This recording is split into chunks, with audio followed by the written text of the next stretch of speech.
സുശീല വല്യമ്മയും സുഭദ്രയും നേരിട്ട് വന്ന് ക്ഷണിച്ചില്ലെങ്കിലും ഞാൻ കല്യാണത്തിന് വരുമായിരുന്നു. ഒരു എഴുത്ത് ആരുടെങ്കിലും കയ്യിൽ കൊടുത്തു വിട്ടാൽ മതിയായിരുന്നല്ലോ. കത്തൊന്നും അടിച്ചില്ല.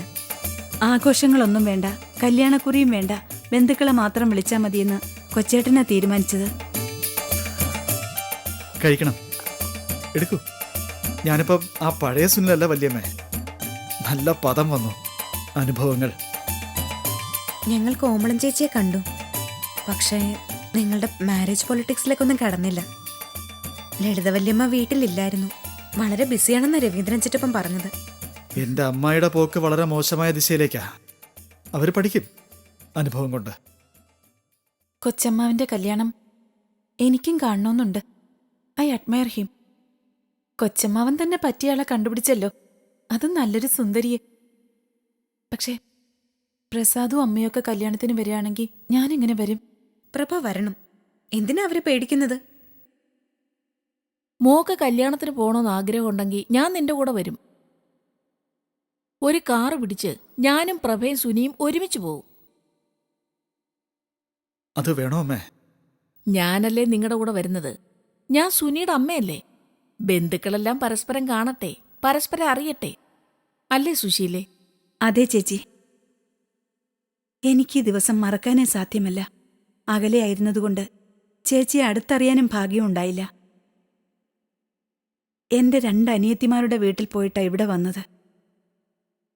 എന്തൊരു വ്യത്യാസം! സമയം കിട്ടിയാൽ ഇനിയും ഞാനിവിടെ വരും. ചേച്ചിയുടെ കൂടെ എനിക്ക് ചില ക്ഷേത്രങ്ങളിലൊക്കെ വരണം. തീർച്ചയായും. സുശീലയെക്കുറിച്ച് എനിക്ക് നേരത്തെ അറിയാം, സുനിയെല്ലാം പറഞ്ഞിട്ടുണ്ട്.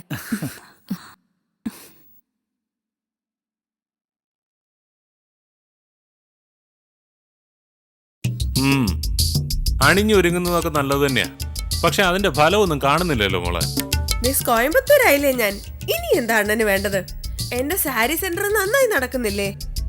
നിന്റെ മാരേജിന്റെ കാര്യമാ എന്നെ ഇപ്പൊ അലട്ടുന്നത്. ത്യാഗു പറയുന്നത് നീയും ബാലുവും തമ്മിലുള്ള വിവാഹം എത്രയും വേഗം നടത്തണമെന്നാ. അച്ഛൻ മരിച്ചതിന് ശേഷം നമ്മുടെ ഫാമിലി ബിസിനസ് ആകെ തകർന്നിരിക്കണം നിനക്കറിയാലോ. നീ ബാലുവിന്റെ ഭാര്യയായി കഴിഞ്ഞാൽ എനിക്ക് അവന്റെ കമ്പനിയിലേക്ക് ചാടാം. കാണുമ്പോ ഹലോ പറയും, ചിരിക്കും. ഞാൻ പ്രേസ് ചെയ്ത ഒരു പെണ്ണിനെ പോലെ നാണിച്ച് തലകുനിക്കും. പക്ഷേ ബാലു എന്നെ അയാളുടെ ഹൃദയത്തിലേക്ക് എടുക്കുന്നില്ല. ഇര എത്ര ഇട്ട് കൊടുത്താലും കൊത്താൻ മടിക്കുന്ന മത്സ്യം, അതാണ് ബാലു. വിശാലാക്ഷി അമ്മളെ ഒഴിവാക്കാൻ ഞാനും ത്യാഗവും ചേർന്ന് നടത്തിയ ശ്രമം വിജയിച്ചു. റൗഡി രാമുവിന്റെ കയ്യിൽ വീടിന്റെ താക്കോല് കൊടുത്തുവിട്ടത് ത്യാഗുവാണെന്നുള്ള കാര്യം ബാലു ഒരിക്കലും അറിയാൻ പാടില്ല. വേരോടെ പിഴുതെറിഞ്ഞില്ലെങ്കിൽ മഴക്കാലത്ത് വീണ്ടും പൊട്ടിക്കിളിർക്കുന്ന ചില മരങ്ങളുണ്ടല്ലോ, ആ ജാതിയിൽപ്പെട്ട സത്വമാണ് വിശാലാക്ഷി അമ്മ. വളർത്തമ്മേ വഞ്ചകയെന്നും പരമദുഷ്ടയെന്നും വിളിച്ച ബാലു അവരെ കാണാതായതോടെ താളം തെറ്റിയ പാട്ട് പോലെയായി. ബാലുവിന് വല്ലാത്ത മദർ ഒബ്സഷൻ ഉണ്ട്. ആ ഒബ്സഷന്റെ ലൈനൊന്ന് മാറ്റിയെടുക്കാൻ നിനക്ക് കഴിഞ്ഞാൽ നമ്മൾ രക്ഷപ്പെട്ടു. സ്നേഹത്തിൽ നിന്നാണ് നേരായ ഭയം ജനിക്കുന്നത്. നീ ബാലുവിനെ സ്നേഹിച്ചാൽ, വെറുതെ സ്നേഹിച്ച പോരാ, ഈ ഭൂമിയിൽ നിന്നെപ്പോലെ മറ്റാരും അവനെ സ്നേഹിക്കുന്നില്ല എന്ന് അവനെ വിശ്വസിപ്പിച്ചാൽ നിന്നെ അവൻ ഭയപ്പെടും. ഏത് സമയത്താണ് വിശാലാക്ഷി അമ്മാൾ വീണ്ടും പ്രത്യക്ഷപ്പെടുക എന്ന് പറയാനാവില്ല. ആ അത്യാഹിതം നടക്കുന്നതിന് മുമ്പ് നീ ബാലുവിന്റെ ഭാര്യയാകണം. എനിക്ക് ബാലു ചെയർമാനായ കോട്ടൺ എക്സ്പോർട്സിന്റെ MD ആവണം. ത്യാഗുണ്ണനും MD സ്ഥാനത്തിന് വേണ്ടിയല്ലേ ഈ കളിയൊക്കെ കളിക്കുന്നത്? ത്യാഗു ഇപ്പൊ ജോയിന്റ് MD ആണല്ലോ, ആ സ്ഥാനം തന്നെ അവന് ധാരാളം. ത്യാഗുണ്ണൻ പാഷാണത്തിലെ പുഴുവാണ്, അക്കാര്യം മറക്കരുത്. അവൻ പാഷാണത്തിലെ പുഴുവാണെങ്കിലേ നിന്റെ അണ്ണൻ ഈ രാകേഷ് പാഷാണമായിട്ടങ്ങ് മാറിയാ പോരെ? Let us come to the point. By hook or by crook, നീ ബാലുവിന്റെ സ്വന്തമാവണം. ആ വലിയ വീട് നിന്റെ നിയന്ത്രണത്തിലുമാവണം.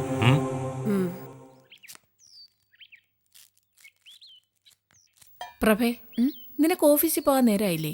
അടുക്കളയെ മോക്ക് എന്താ കാര്യം? കുറച്ച് വീട്ടുജോലി ഞാനും കൂടി ചെയ്യട്ടമ്മേ. എല്ലാ ജോലികളും അമ്മ തന്നെ ചെയ്യുന്നത് കാണുമ്പോൾ വല്ലാത്ത മനപ്രയാസം തോന്നുന്നു. പ്രഭയ്ക്ക് പ്രഭയുടെ ഓഫീസിൽ പിടിപ്പത് ജോലിയുണ്ട്. രാത്രി ഉറങ്ങാതെ എത്ര നേരാ കമ്പ്യൂട്ടറിന്റെ മുമ്പിൽ ഇരിക്കുന്നേ. IT രംഗത്തെ ജോലിയുടെ പ്രയാസത്തെക്കുറിച്ച് കുറേയൊക്കെ എനിക്കറിയാം മോളെ, ഞാൻ കമ്പ്യൂട്ടർ പഠിച്ചിട്ടില്ലെങ്കിലും. അതല്ല അമ്മേ, ഞാൻ പറയുന്നത്. ദേ ഒന്നും പറയണ്ട, പോയി സാരി മാറിവാ. ഞാൻ ബ്രേക്ക്ഫാസ്റ്റ് എടുത്ത് വെക്കാം. സുനിലിനെ വിളിക്ക്, അവൻ എഴുന്നേറ്റോ ആവോ. കട്ടിലി കിടന്നോണ്ട് ലൈറ്റിട്ട് പത്രം വായിക്കുന്നു. ഞാനാ പത്രം എടുത്ത് കൊടുത്തത്. അവന്റെ അച്ഛനും ഇങ്ങനെ തന്നെയായിരുന്നു. ഉന്തിത്തള്ളി വേണം ഓഫീസിലേക്ക് വിടാൻ. രാവിലെ എഴുന്നേറ്റ് പല്ല് പോലും തേക്കാതെ അടുക്കളയിൽ വരും. ഇഡലിയോ ദോശയോ പുട്ടോ എന്താന്ന് വെച്ചാൽ എടുത്തു തിന്നും. വിശപ്പാണ് സാക്ഷാൽ ദൈവമെന്നും പറഞ്ഞ് എന്റെ നെറ്റിയിലെ ചന്ദനക്കുറിയിൽ ആ എച്ചി കൈകൊണ്ട് തൊടും. ഞാനൊന്നും അറിയാത്ത ഭാവത്തിൽ നിൽക്കും. ചിലപ്പോൾ ചന്ദനത്തരി കയ്യിലിരിക്കുന്ന പ്ലേറ്റിൽ വീഴും. അതും ചേർത്ത് കുഴച്ച് പലഹാരം തിന്നും. ചന്ദനവും ഭസ്മവും കുങ്കുമവും ഒക്കെ ചെറിയ തോതിൽ കഴിച്ചാൽ നല്ലതാണ്, അത് ദൈവിക ഭക്ഷണമാണെന്നൊക്കെ പറഞ്ഞ് എന്നെ കളിയാക്കും. ഞാനൊന്നും തിരിച്ചു പറയാറില്ല. ഈ വീട്ടിലൊരു ആസ്തിക നാസ്തിക സംഘടന നടത്താനുള്ള സുവർണ അവസരം കിട്ടിയിട്ടും നീ എന്താ മിണ്ടാതിരിക്കുന്നതെന്ന് എന്നോട് ചോദിക്കും.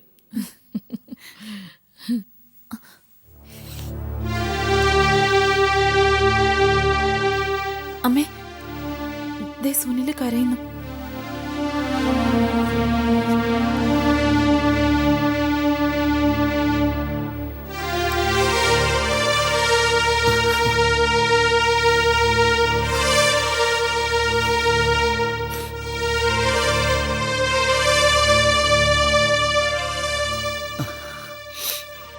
ഈ അമ്മ ഇങ്ങനെ അച്ഛനെ കുറിച്ച് പറഞ്ഞുകൊണ്ടേയിരിക്കും, എന്നിട്ട് ചിരിക്കുകയും ചെയ്യും എന്നെ കരയിക്കാൻ.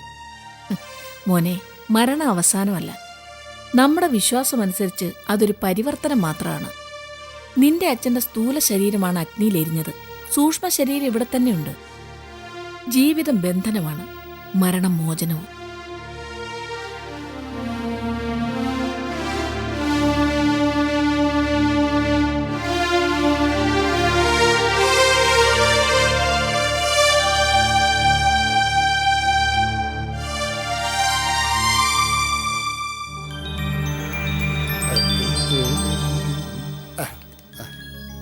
ആ, ഞാൻ പ്ലാന്റേഴ്സ് അസോസിയേഷന്റെ മീറ്റിംഗിന് പോന്നു. വരാൻ അല്പം വൈകും. രാത്രി വളരെ ലേറ്റായ ബുദ്ധിമുട്ടാവില്ലേ? ഞാനും നിന്റെ കൂടെ വരാം. ഇല്ലൊരു കാര്യം ചെയ്യേ, കോമളത്തെ കൊണ്ടുപോകും. എസ്റ്റേറ്റ് സംബന്ധമായ കാര്യങ്ങളിൽ എനിക്ക് നിങ്ങളുടെ കൂട്ട് വേണ്ടെന്ന് ഭാഗം നടന്നപ്പോഴേ ഞാൻ പറഞ്ഞതല്ലേ. വളരെ വലിയ ആൾക്കാർ വരുന്ന സ്ഥലമാണ്. പാർട്ടിയിലും മറ്റും എങ്ങനെ പെരുമാറണമെന്ന് അറിയാത്തവരെ കൂടെ കൊണ്ടുപോയാലേ എന്റെ മാനം കെടും. ഇത് കേട്ടാത്തൊന്നും അമ്മ ജനിച്ചു വീണത് പാർട്ടി നടക്കുന്ന ഹാളിലാണെന്ന്. ഞാൻ വലിയ വീട്ടിൽ തന്നെയാടി ജനിച്ചത്. കരുണാകരൻ മുതലാളിയുടെ പെങ്ങളാ ഞാൻ. ആ വില എനിക്ക് അന്നും ഉണ്ട്, ഇന്നും ഉണ്ട്. എക്സ്ക്യൂസ് മീ മാഡം, അല്ല ഒരു സംശയം. മാഡം ഈ സാരി ഉടുത്താണോ അസോസിയേഷൻ മീറ്റിങ്ങിന് വരുന്നത്? എന്താ ഇത് നല്ല സാരിയല്ലേ? അന്നൊരു ദിവസം ഞാൻ ഈ സാരി ഉടുത്ത് ബാങ്കിൽ വന്നപ്പോ ജോൺസൺ തന്നെയല്ലേ പറഞ്ഞത്, മാഡം ഈ സാരി ഉടുത്തപ്പോ ഒരു മാലാഖയെ പോലെ ഇരിക്കുന്നുവെന്ന്. സാരി ഉടുത്താലും ഇല്ലെങ്കിലും ഏഞ്ചൽസ് ആർ ഏഞ്ചൽസ്. പക്ഷേ ഇന്നത്തെ പരിപാടിക്ക് മാഡം ജീൻസും ടോപ്പും ഇട്ട് വരുന്നതായിരിക്കും നല്ലത്. അമ്മേ, അമ്മ ജീൻസ് ഇടാനോ? ഭയങ്കര വൃത്തികേടായിരിക്കും. നീ പറഞ്ഞാലൊന്നും നിന്റെ അമ്മ കേൾക്കാൻ പോകുന്നില്ല. ഞാൻ എന്ത് ചെയ്യും ജോൺസൺ? സ്വന്തം ഭർത്താവിനും മകൾക്കും പോലും എന്നോട് അസൂയാണ്. Take it easy madam, be quick, change your dress. അല്ല ഒന്നുമില്ലെങ്കിലും ചുരിദാറെങ്കിലും അണിഞ്ഞു വരൂ. B quake. ഓ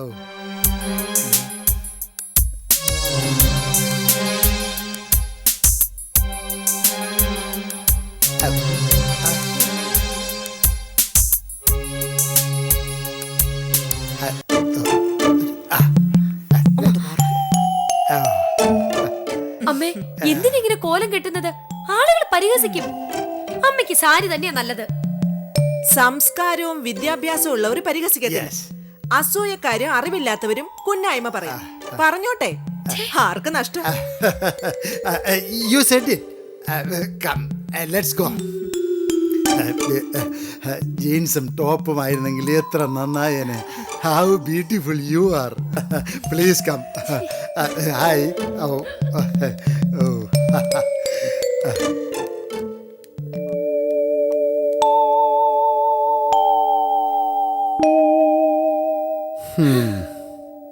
അമ്മ എന്തൊക്കെയാ കാട്ടിക്കൂട്ടുന്നത്? അമ്മയ്ക്ക് എന്താ ഭ്രാന്ത് പിടിച്ചോ? ഇതും ഒരു തരം ഭ്രാന്ത് തന്നെയാ.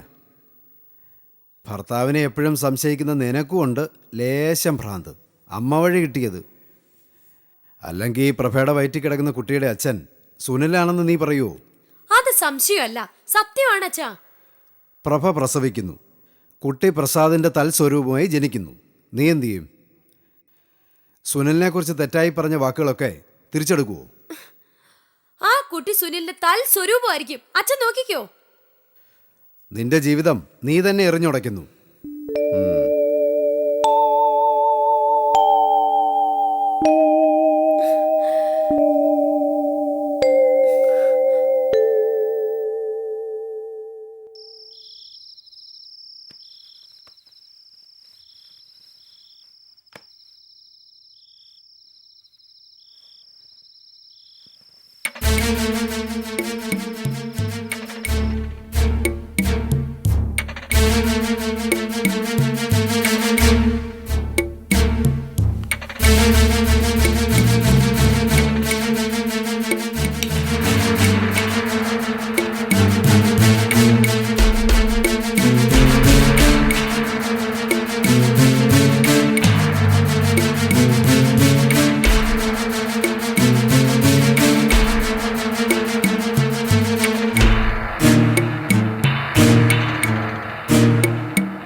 അച്ഛാ,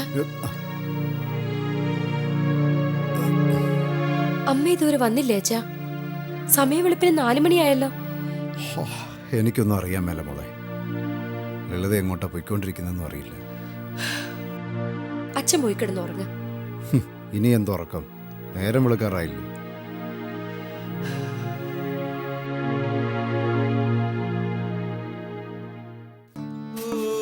ഹലോ ഹലോ, ഇങ്ങ് വന്നേ.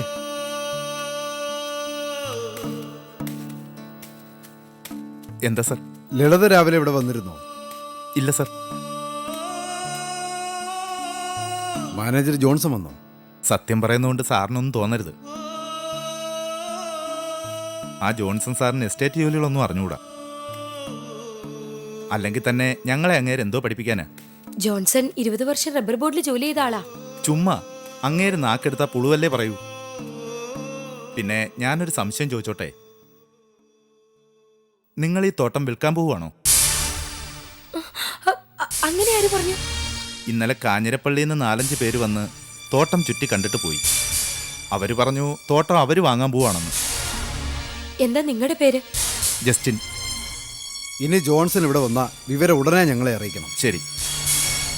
ജോൺസന്റെ താമസ സ്ഥലം ജസ്റ്റിൻ അറിയാമോ? ദാ നിങ്ങൾ വന്ന വഴിയിൽ തന്നെയാ, 2 കിലോമീറ്റർ കഷ്ടിച്ച്.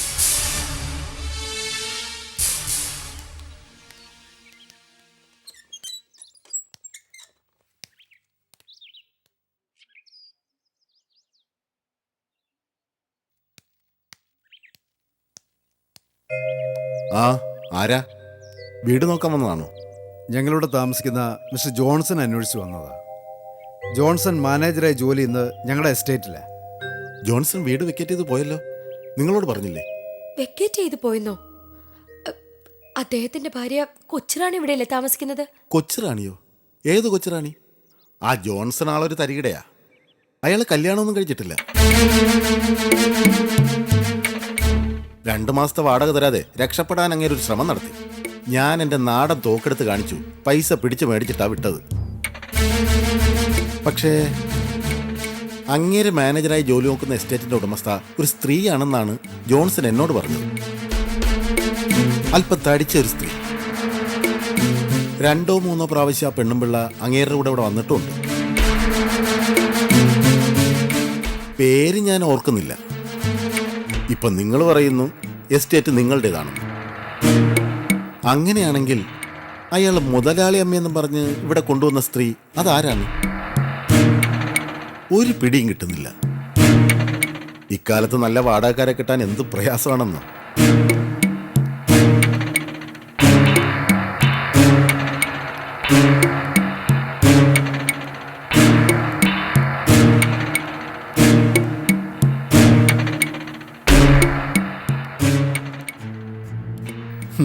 വെറുമൊരു സംശയത്തിൻ്റെ പേരിൽ നീ സുനിലിനോട് പിണങ്ങി.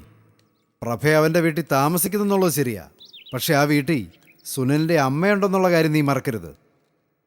നിന്റെ അമ്മ ജോൺസൺ താമസിക്കുന്ന ഈ വീട്ടിൽ വന്നിരുന്നു. ആ സമയത്ത് ഈ വീട്ടിൽ അവർ രണ്ടുപേരും അല്ലാതെ മൂന്നാമതൊരാളുണ്ടായിരുന്നില്ല. സുനിൽ ഈ വിവരം അറിഞ്ഞ പിന്നെ നീ എങ്ങനെ അവൻ്റെ മുഖത്ത് നോക്കും? അവൻ ചോദിക്കുന്ന ചോദ്യങ്ങൾക്ക് നീ എന്ത് ഉത്തരം പറയും? എന്റെ അമ്മയ്ക്ക് അത്യാഗ്രഹമുണ്ട്, കുറച്ച് തന്നെയുടെ കൂടുതലും ഉണ്ട്. പക്ഷേ അമ്മയ്ക്ക് സ്വഭാവ ദൂഷ്യമുണ്ടെന്ന് മാത്രം അച്ഛൻ പറയരുത്. ശരി, എൻ്റെ ഭാര്യ ഇമ്മോറലാണെന്ന് ഞാൻ പറയുന്നില്ല. അങ്ങനെ ഞാൻ പറഞ്ഞ എൻ്റെ മുഖത്ത് ഞാൻ തന്നെ തുപ്പുന്നോലിരിക്കും. എന്നാൽ സുനിലിന് സ്വഭാവദൂഷ്യം ഉണ്ടെന്ന് നീ പറഞ്ഞുകൊണ്ടേയിരിക്കുന്നു. നാണമുണ്ടോ നിനക്ക്? ഒന്ന് ആലോചിച്ച് നോക്ക്.